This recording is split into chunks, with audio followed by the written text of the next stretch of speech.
Hello students, UPPCS prelim series 2021 को start करते हैं और आज के जो 10 मोस्ट एक्सपेक्टेड क्वेश्चंस हैं उनको डिस्कस करते हैं। स्टूडेंट, आज का जो सबसे पहला क्वेश्चन है उसमें पूछा गया है, what was the objective of the Ilbert bill in reference to colonial rule in India. Student, इसमें पूछा गया है कि जब ब्रिटिशर्स का हमारे देश में रूल था तो उस टाइम पे जो इल्बर्ट बिल को लाया गया उसका ऑब्जेक्टिव क्या था, मीन्स कि इल्बर्ट बिल को क्यों लाया गया था। इस क्वेश्चन में ये पूछा गया है। स्टूडेंट, इसका आंसर होगा to bring Indians and Europeans at equal status as far as the penal jurisdiction of courts was concerned. Student, जो इल्बर्ट बिल था इसको 1883 में लॉर्ड रिपन के द्वारा लाया जाता है। ठीक है, इसको लाया जाता है लॉर्ड रिपन के द्वारा 1883 में। स्टूडेंट, जो लॉर्ड रिपन के द्वारा जो ये इल्बर्ट बिल लाया जाता है, इसमें ये अमेंडमेंट किया गया था कि जो इंडियन जजेस हैं अब वो भी किसी ब्रिटिश ऑफेंडर्स का ट्रायल कर सकते हैं। और ऐसा इसलिए किया गया था ताकि जो इंडियंस और यूरोपियंस हैं उनमें इक्वल स्टेटस को एस्टैब्लिश किया जा सके और ताकि जो कोर्ट है वहाँ पर जो पीनल जुरिस्डिक्शन है उसमें जो इंडियन जजेस हैं उनको भी राइट दिया जा सके कि अगर कोई भी ब्रिटिश ऑफेंडर्स है तो उनका ट्रायल भी इंडियन जजेस के द्वारा किया जा सके। ये इसमें प्रोविज़न किए गए थे। लेकिन स्टूडेंट, इस इल्बर्ट बिल के प्रोविज़न्स को एप्लीकेबल नहीं बनाया जा सका था क्योंकि स्टूडेंट उस टाइम पे हम लोग क्या थे, हम लोग ब्रिटेन की कॉलोनी थे, हम लोग उनके अंडर रूल करते थे, वो हमारे ऊपर रूल करते थे और हम उनके अंडर थे। तो इसीलिए वो कभी भी ये नहीं चाहते थे कि हम इंडियंस उनकी बराबरी करें। तो इस प्रोविज़न को कैंसिल कर दिया गया था एप्लीकेबल होने से पहले ही। चलिए स्टूडेंट, आज का जो नेक्स्ट क्वेश्चन है आपके सामने में, Indian constituent assembly was established under. ये पूछा गया है कि जो इंडियन कॉन्स्टिट्यूंट असेंबली है उसको किसके थ्रू एस्टेब्लिश किया गया था।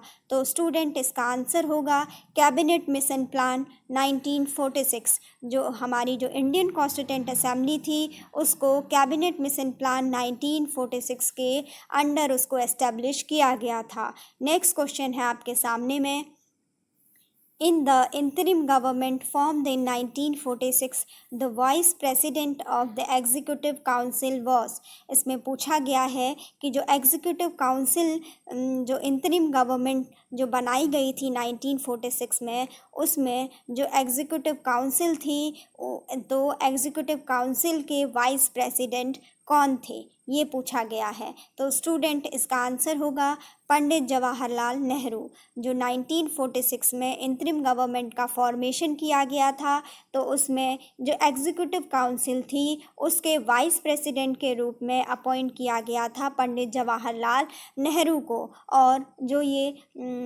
एग्जीक्यूटिव काउंसिल थी इसके जो प्रेसिडेंट थे वो थे उस टाइम पे वायसरॉय, और वाइस प्रेसिडेंट बनाया गया था पंडित जवाहरलाल नेहरू को। नेक्स्ट क्वेश्चन में पूछा गया है, who chaired the first meeting of the constituent assembly. जो हमारी कॉन्स्टिट्यूंट असेंबली थी, जो हमारी संविधान सभा थी, उसकी पहली मीटिंग को किसने उसको चेयर किया। ठीक है, उसकी प्रेसिडेंटशिप किसके द्वारा की गई। तो इसका आंसर होगा डॉक्टर सच्चिदानंद सिन्हा। स्टूडेंट, जब कॉन्स्टिट्यूंट असेंबली की जो पहली मीटिंग होती है वो होती है 9 दिसंबर 1946 को। तो उस टाइम पर डॉक्टर सच्चिदानंद सिन्हा के द्वारा कॉन्स्टिट्यूंट असेंबली को चेयर किया जाता है और डॉक्टर सच्चिदानंद सिन्हा पहली मीटिंग के चेयरमैन बनते हैं।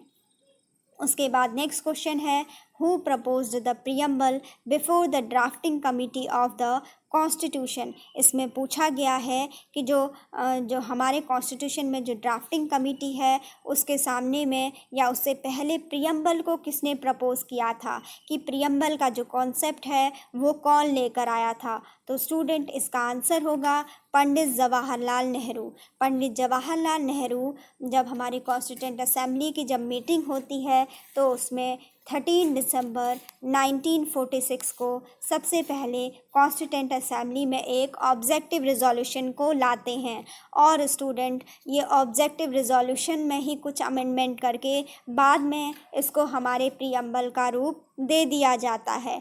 तो ये जो प्रीएम्बल का कॉन्सेप्ट है ये किसके द्वारा लाया गया था? सबसे पहले इसको लाया गया था पंडित जवाहरलाल नेहरू के द्वारा, जो कि पहले हमारे कॉन्स्टिट्यूशन में ऑब्जेक्टिव रिजोल्यूशन के नाम से जाना जाता था। इसको पहले क्या कहा जाता था?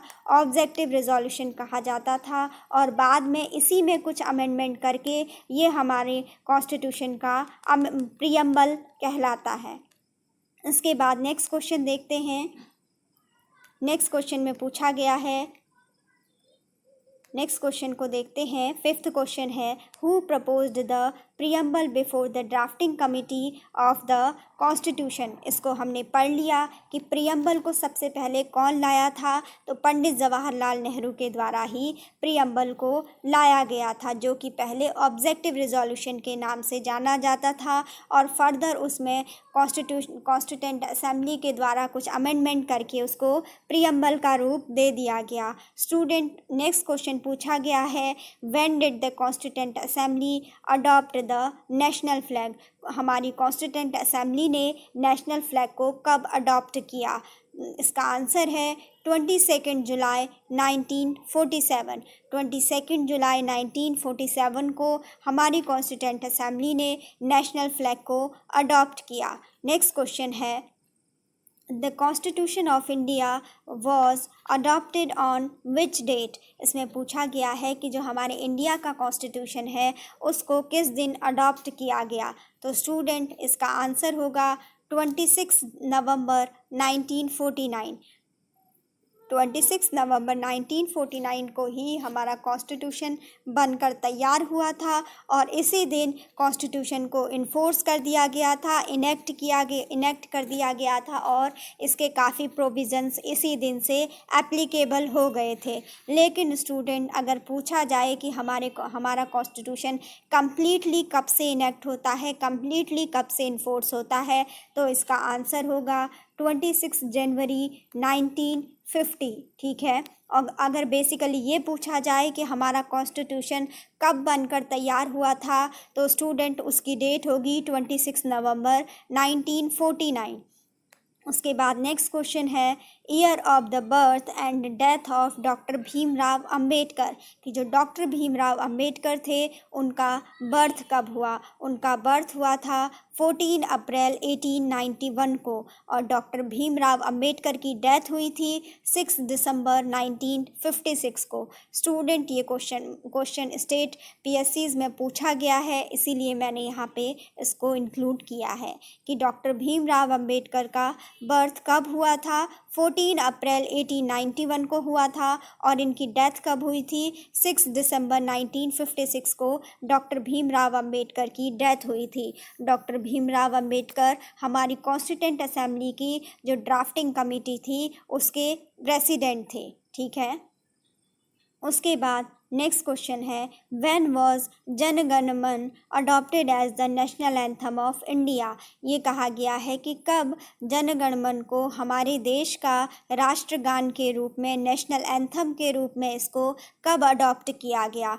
तो स्टूडेंट जन गण मन को 24 जनवरी 1950 को हमारे नेशनल एंथम के रूप में, इंडिया के नेशनल एंथम के रूप में अडॉप्ट किया गया।